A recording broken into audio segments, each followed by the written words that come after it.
toi Minasan, bienvenue dans cette nouvelle vidéo. Je te propose du contenu sur ma chaîne du dessin et ma passion pour le japonais. Aujourd'hui, nous n'allons pas parler de dessin. Comme vous le voyez, aujourd'hui, nous n'allons pas parler de dessin. Puisque là, vous avez vu, j'ai posté quelques dessins. J'ai posté quelques vidéos sur ce dessin récemment sur la chaîne. Nous allons parler plus des faits réels qui se sont passés au Japon cette année 2022. Un week-end. Allez, c'est parti. Ikimasho! Si certains d'entre vous sont déjà allés au Japon et qui ont vécu une scène pareille, vous pouvez laisser un commentaire et on verra si on pourra faire une vidéo sur vos commentaires. Bon, vous pouvez laisser votre histoire si vous avez vécu une scène autrement que celle-ci. Allez, on peut commencer la vidéo. L'histoire de Yuki. Je vais vous raconter cette histoire qui pourra peut-être vous donner de la nausée. Cette histoire dont je vous fais part s'est passée un week-end en cette année 2022. Quelques heures avant le drame. Après une dure semaine de travail, un groupe de jeunes japonaises se rendent à Roppongi pour passer une bonne soirée. Elles se donnent rendez-vous dans une boîte de nuit populaire à Tokyo, une boîte de nuit connue pour sa sécurité et sa bonne ambiance. Une fois arrivées dans la boîte de nuit, jusqu'ici rien à craindre, elles passent tout leur temps à danser en toute insouciance.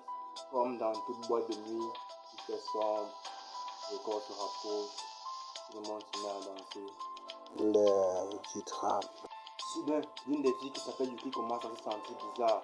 Que se passe-t-il? Se demande Yuki bien après avoir bu dans son verre qu'elle a déposé quelques instants avant d'aller aux toilettes. Soudainement, les mains de Yuki ont commencé à s'endormir. Elle perdait peu à peu le contrôle sur son corps. Pendant ce temps, des hommes tournaient autour d'elle. Heureusement qu'elle n'était pas seule ce soir-là. Heureusement, notre Yuki a le temps de prévenir ses amis que quelque chose était anormal dans son corps. Qu'elle perdait contrôle de son corps d'une manière bizarre. Pas juste en raison de l'alcool, elle était manifestement sous l'influence d'une drogue. À ce moment, les filles veulent naturellement protéger leur amie et envisagent de l'escorter jusqu'à chez elles. Mais elles décident aussi également d'appeler la police pour signaler cette situation. Car il est manifesté que Yuki a été droguée à son insu, probablement dans un but malfaisant, et qu'elle a besoin d'aide. Et aussi, peut-être qu'un violeur rôde en ce moment dans la boîte de nuit.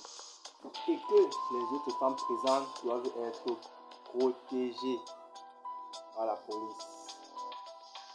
Les amis, à ce stade de l'histoire, il faut savoir que l'usage de la drogue, du viol au Japon est relativement courant dans les boîtes de nuit. Donc ça peut arriver même à vous, même à certains proches de vos familles ou des amis, même aux étrangers qui voyagent. Donc faites attention, tenez conscience de cela. C'est des situations qui arrivent dans tous les pays. Il faut juste faire attention dans des lieux comme ça, quand on se rend comme ça et dans des heures tardives. Comme je disais, c'est des situations qui sont relativement courantes dans les boîtes de nuit au Japon, à Roppongi ou à Shinjuku.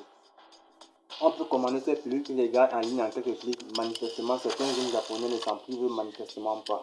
Donc, tu n'as qu'à prendre ton téléphone comme ça, tu surfes sur les réseaux sociaux, même en ligne, tu passes ta commande et puis tu as tes pilules.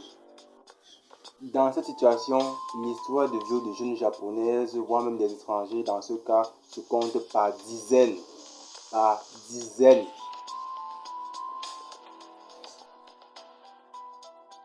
Ces drogués permettent de mettre la victime dans un état second, enfin d'amener la victime dans un hôtel, abuser d'elle et au petit matin, ils ne se souviennent de rien. Des symptômes qui sont faciles de confondre avec une forte alcoolémie, de manière à rendre quasiment impossible toute défense en justice. Enfin, le paradis des violeurs.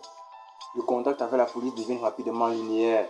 D'abord, la police ne nie pas la situation, les témoignages de ce genre étant particulièrement connus au Japon. L'homme policier demandait ensuite l'identité de la personne ayant mis la drogue dans le verre de Yuki. Bien entendu, elles ne le savent pas. Comment pourrait-elle? Le policier proposait alors l'option de faire une recherche de l'individu sur place, mais en précisant une condition, une seule. Si l'auteur n'est pas retrouvé, c'est Yuki qui sera potentiellement arrêté pour prise illégale de stupéfiants. Et là, c'est la douche froide. Yuki, qui demande de l'aide à la police, se voit une mise en cause par la police qui était censée la protéger. Tout ça, c'est bizarre. Hein? Je me fais droguer. Je me mets plaint dans la police. Ici, on ne trouve pas l'auteur. C'est moi qu'on arrête. Mais Les amis de Yuki prennent évidemment peur et décident de ne pas aller plus loin. Le policier dont les filles ont fait appel n'hésite pas à menacer d'arrestation une victime droguée. Une victime droguée, il n'hésite pas à la menacer d'arrestation.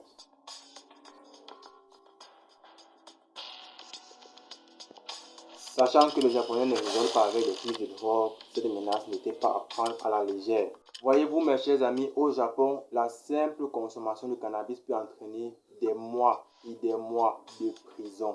Voyez-vous mes chers amis, dans ce cas, la répression est féroce et disproportionnée, alors que la prise d'alcool chez les jeunes est encouragée par les autorités au nom de l'économie. Buvez les jeunes, buvez au nom de l'économie.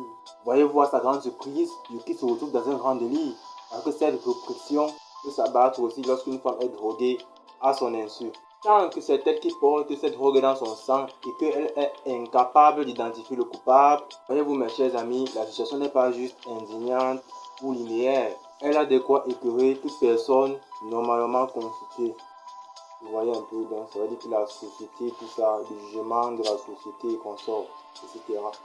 Voyez-vous mes chers amis, à ce stade de l'histoire, les femmes japonaises sont toujours jugées coupables. Coupables des vêtements qu'ils portent, coupables d'être présentes en boîte de nuit, coupables de ne pas faire attention, coupables d'avoir bu de l'alcool, coupables d'avoir pris de la drogue sans le savoir.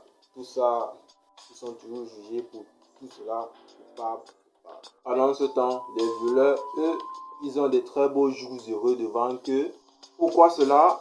Parce que lorsqu'une victime porte plainte, elle est directement plus possible pour des représailles judiciaires. Autant dire que les femmes japonaises préfèrent se taire s'enfermant dans la peur. Yuki fut tellement choquée par cette expérience qu'elle ne peut plus voir la réalité du Japon avec cette naïveté que beaucoup partagent par déni, par ignorance ou par conformisme. Évidemment, il faut vivre pour le croire et réaliser l'ampleur de la situation. Mes chers amis, cette histoire qui s'ajoute à toute autre sont intolérables. Ah oui, j'allais oublier. N'oublie pas de soutenir la chaîne, de t'abonner, partager, commenter, surtout partage parce que ça soutient la chaîne et ça permet que la chaîne grandisse. Je vous en prie, partagez la vidéo, max de partage, max de commentaires et max de likes. J'espère que cela n'arrivera à aucun d'entre vous. Et si tu as déjà été une victime, tu peux me laisser un commentaire et j'essaierai de faire une vidéo sur cela. Allez, merci d'avoir regardé la vidéo jusqu'à la fin. La paix sur vous les amis. Tchuss.